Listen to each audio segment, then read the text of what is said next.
Dan saya akan menyambung pertanyaan saya sebelum jeda kepada Ibu Lili. Ibu Lili, apakah ada laporan yang masuk terutama dari saksi dari kasus Ahok ini, Ibu Lili? Sampai hari ini sejak beberapa waktu lalu ada informasi terkait salah satu saksi yang ingin datang ke LPSK, tapi sampai hari ini belum ada satupun saksi-saksi itu yang datang ke LPSK untuk mengajukan permohonan perlindungan. Baik, apa sih yang bisa mungkin menjadi upaya hukum begitu selain dari mungkin mengadu ke LPSK, apa-apa saja sih yang menjadi hak mereka tentunya? Bagaimana mereka harus melindungi ketika mungkin dalam persidangan mereka ditanyakan tidak sesuai dengan mungkin dalam kasus konteks hukumnya begitu. Apa yang harus dilakukan mereka? Sebetulnya kalau mengacu pada pasal 5 itu ada sejumlah hak yang memang bisa dimiliki oleh saksi ya. Jadi selain perlindungan fisik juga hak untuk bebas dari pertanyaan menjerat. Dan kemudian juga hak dia untuk mendapat pendampingan, kemudian penerjemah dan kenyamanan dia untuk menyampaikan. Lalu ada hak lain adalah soal dia tidak bisa digugat baik pidana maupun perdata, itu di pasal 10 atau di pasal 9 juga kalau ternyata saksi ini tidak berani atau tidak mau memberikan keterangan di depan terdakwa, dia bisa juga menyampaikan keterangannya itu di depan tidak di depan terdakwa tetapi menggunakan media elektronik atau memberikan keterangan di depan pejabat yang berwenang tetapi atas izin majelis hakim. Nah, Baik. sejumlah itu yang bisa dimiliki oleh para saksi tersebut sebetulnya. Baik, artinya jika memang ada aturan hukumnya, saksi-saksi ini tidak bisa digugat, laporan-laporan dari kuasa hukum artinya harusnya ditolak begitu. Kalaupun tidak ditolak, ditunda sementara karena kita tahu bahwa siapa yang menyebutkan itu keterangannya palsu pasti di majelis hakim karena ini di area persidangan ya gitu. Jadi bukan mungkin saja kepolisian menyatakan bahwa semua laporan masyarakat harus diterima, tetapi kemudian setidaknya aparat penegak hukum harus juga bisa melihat ada aturan-aturan main lain yang bisa melindungi orang-orang yang statusnya apa ketika dilaporkan. Sehingga kalaupun diterima ditunda untuk tidak diproses lebih dahulu. Iya, Nah artinya itu paling tidak perlindungan yang bisa diberikan melalui aparat penegak hukum. Selain mungkin ketika misalnya mereka mengajukan permohonan ke LPSK, LPSK bisa mengajukan surat untuk meminta penundaan dan mengingatkan bahwa orang ini adalah orang yang dilindungi oleh undang-undang karena berstatus sebagai saksi ataupun sebagai pelapor. Baik, saya ingin ke Pak Iksan. Pak Iksan, mungkin saksi-saksi yang tidak ditanyakan begitu oleh kuasa hukum adalah saksi-saksi dari MUI begitu. Nah tadi jelas disebutkan oleh Ibu Lili begitu, saksi-saksi ini harusnya tidak bisa digugat. Pendapat Anda Pak Iksan? Ya, saya kira soal ditanya atau tidak itu haknya pengacara ya tadi. Tapi kan tidak satu nilai pun yang diperoleh oleh pembuktian oleh yang diinginkan oleh pengacaranya Pak Ahok sendiri. Ya. Karena apa? Itu kan yang menilai hakim. Jadi mau ditanya mau tidak buat alat pembuktian menurut KUHAP apa yang disampaikan oleh ahli pidana itu nggak masalah. Yang masalah itu sekarang sebenarnya ada satu yang problem di kita ya di Indonesia ini setelah gaduh berbagai macam persoalan dan hari ini juga belum selesai persoalan demi persoalan muncul bahkan sekarang seolah alam menegur dengan banjir bandang ya. Di mana-mana kita lihat begitu pengumuman pilkada itu diumumkan esok hari sudah banjir yang luar biasa. Nah saya kira ini jangan dianggap lumrah atau biasa menurut kita semua tapi merupakan teguran bagi kita orang beriman bahwa ada sesuatu yang tidak benar. Apakah sesuatu itu mungkin penegakan hukum dan kepastian hukum dan penegakan keadilan yang belum benar. Nah ini ditandai dengan tadi apa yang diurai oleh para ahli di persidangan yang terjadi demikian ya. Saya kira ini suatu persoalan. Kemudian bagaimana sekarang ini Pak Gubernur yang memasuki masa aktif ya, Pak Margarito. Iya, Pak Margarito, hari ini aksi 212 Jilid 2 juga digelar begitu. Salah satu dari tuntutan mereka adalah penjarakan Ahok begitu dan juga berhentikan nonaktifkan status gubernurnya. Pendapat Anda apakah memang harus mungkin dinonaktifkan sesuai dengan aturan pasal yang berlaku begitu? Sudah sangat sering saya bilang ya harus diberhentiin. Ya. Dasarnya?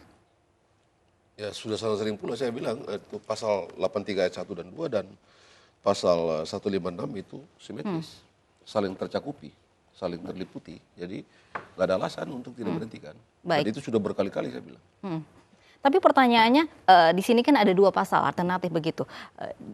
Jika Ahok Ya udah, dipenjara di begitu. bawah Dakwaan apa pasal. enggak? Oke.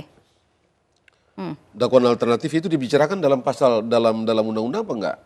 Apakah dakwaan alternatif bentuk-bentuk dakwaan itu sesuatu yang bersifat imperatif dalam KUHP apa enggak? Sama sekali tidak kok. Coba cek pasal 141 KUHP. Menggabungkan dakwaan atas beberapa peristiwa yang tampak berkaitan atau berkaitan baik secara substansi maupun waktu. Itu sesuatu yang tidak absolut. Bagaimana kalau sekarang dibikin dakwaan, 2 dakwaan itu dipisahin? Diberhentiin enggak? Oke. Jadi ini udahlah, nggak ada alasan untuk tidak diberhentiin. Mahkamah Agung tidak mengeluarkan ini fatwa tidak dikeluarkan oleh Mahkamah Agung ya. Isu yang beredar di luar bahwa perkara ini sedang berlangsung juga tun sedang berlangsung ya. Nah, ini kan sebenarnya cuma alasan, begitu. Cuma dia harus ada yang mereka jawab. Jadi mereka jawab begitu doang. Tapi secara substansial yakin sekali mereka tidak berani mengatakan bahwa karena cara pandang dari sudut hukumnya memang harus berhenti. Baik, ada baiknya harus berhenti memang. Bukan ada baiknya secara hukum harus berhenti. Secara hukum Anda ini harus pakai hukum berhenti. apa di Republik ini? Pakai konstitusi atau pakai apa? Oke. Nah, saya mau bilang begini. Betul, ini sekarang belum ada putusan begitu ya. Tapi Eisenhower, Eisenhower itu presiden Amerika Serikat yang kesekian itu, dia secara pribadi tidak suka terhadap, dia tidak terlalu care, tidak antusias terhadap ras diskriminasi di Amerika, terutama di selatannya, negro di satu kelompok dengan orang putih di satu kelompok. Dia tidak peduli, malah dia sebenarnya senang dengan kelompok putih. Begitu ya. Tapi begitu putusan Mahkamah Agung keluar dan menyatakan bahwa segregasi sosial itu, segregasi rasial itu bertentangan dengan konstitusi, dan itu harus dipulihkan, tetapi pada saat yang sama Gubernur Orval Faubus, Gubernur Arkansas itu menolak melaksanakan atau memenuhi putusan itu. Apa yang dilakukan oleh Eisenhower? Dia kirim pasukan. Kau tunduk pada konstitusi atau apa? Dia kirim pasukan, tunduk pada konstitusi. Tidak ada. Itu presiden berkelas. Presiden berkelas itu mengurus hal-hal yang berkelas. Tunduk pada perintah konstitusi. Bukan yang lain di luar itu. Tidak suka memang. Karena teman kita ini betul, tapi ada punya kewajiban. Yang kewajiban itu dinyatakan dalam sumpah. Demi Allah, saya melaksanakan undang-undang dasar dan undang-undang seadil-adilnya, seluruh-seluruhnya demi bangsa dan negara. Demi Allah, bukan demi kawan. Ntar nanti mati kau ditanya lagi, kenapa lu begini? Baik, tapi kenapa ya seolah-olah Kemendagri dan juga MA masih juga mempertimbangkan, masih juga berpikir begitu. Tapi Anda begitu begini, yakin? tapi ya sudahlah, itu kan kalau ini kan ini bukan hal yang aneh bagi saya. Kalau saya tidak aneh ini. Anda ingat nggak dulu waktu Pak Budi Gunawan, Jenderal Budi Gunawan, diajukan dinominasikan menjadi Kapolri, ya ingat nggak waktu itu kita juga ribut, begitu ya. Tuan Presiden yang mulia kita ini mengatakan terbuka, oke, nanti kalau pra peradilan memutus menang akan saya lantik nggak orang? Kalau dilantik kan Pak Budi tidak jadi kepala BIN, jadi Kapolri dong.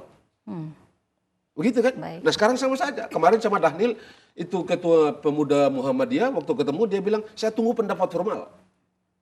Kan beda sama saja dulu. Dulu putusan pra peradilan sudah keluar tidak dilantik, ini apalagi sekarang tunggu pendapat formal. Menunjuk pada pendapat mahkamah. Tapi kalau mahkamah pendapat begini, pasti gagal keluar. Baik. Lalu orang sudah banyak orang berspekulasi ini ya, bahwa ya kita bisa mengerti lah, ini kawan semua ini kan. Memang kawan yang baik harus merasakan penderitaan kawan juga. Tetapi pada saat yang sama Anda terikat pada sumpah. Pak Basuki Cahayapurnama ini kan dulu kan wakilnya Pak Jokowi sebagai gubernur dan Pak Basuki ini gubernur. Jadi konco lah, kawan lah begitu ya. Tetapi Anda mesti tahu juga bahwa Anda diikat dengan sumpah yang kelak akan ditagih. Ini yang begini ini manusia sekuler seperti manusia seperti Thomas Jefferson pun tunduk dan taat pada sumpah ini. Sumpah ini kan tidak menurut Margarito saya bersumpah, tidak, atau menurut Ustadz ini tidak. Demi Allah. Baik. Allah ini bukan siapa atau siapa, bahaya kita. Baik, oke Pak Margarito, kita akan lanjutkan perbincangan kita. Special Report masih akan kembali usai jeda berikut ini.